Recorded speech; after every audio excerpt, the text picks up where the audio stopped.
ইসলামী প্যারেন্টিংয়ের প্রথম পদক্ষেপটি হলো দোয়া করা। আল্লাহ তাআলার কাছে আকুতি করা, তার কাছ থেকে চেয়ে নেওয়া, কবুল করিয়ে নেয়া। এটা নবীদের প্যারেন্টিং স্টাইল। সেকুলার প্যারেন্টিংয়ের সাথে ইসলামী প্যারেন্টিংয়ের মৌলিক পার্থক্যের জায়গাও এটি। সেকুলার প্যারেন্টিং মনে করে আপনার অ্যাকশনই সবকিছু। এখানে যে একটা অদৃশ্য কারিগর রয়েছে, এটা সে স্বীকার করে না।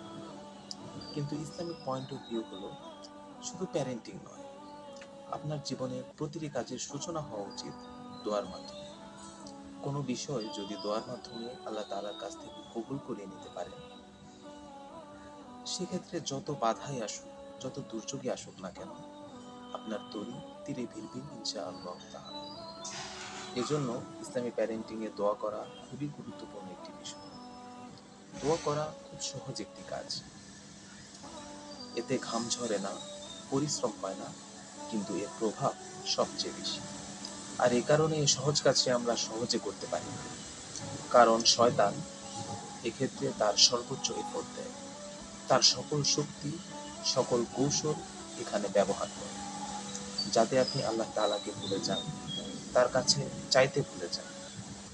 যদি কোনো বিষয়ে আপনার দোয়া করার তৌফিক হয়, সুযোগ হয়, তাহলে এর অর্থ হলো আল্লাহ তাআলা আপনাকে দিতে চান। এজন্য দোয়া করা যেমন গুরুত্বপূর্ণ, তেমনি দোয়ার তৌফিক চেয়ে দোয়া করাও আরও গুরুত্বপূর্ণ।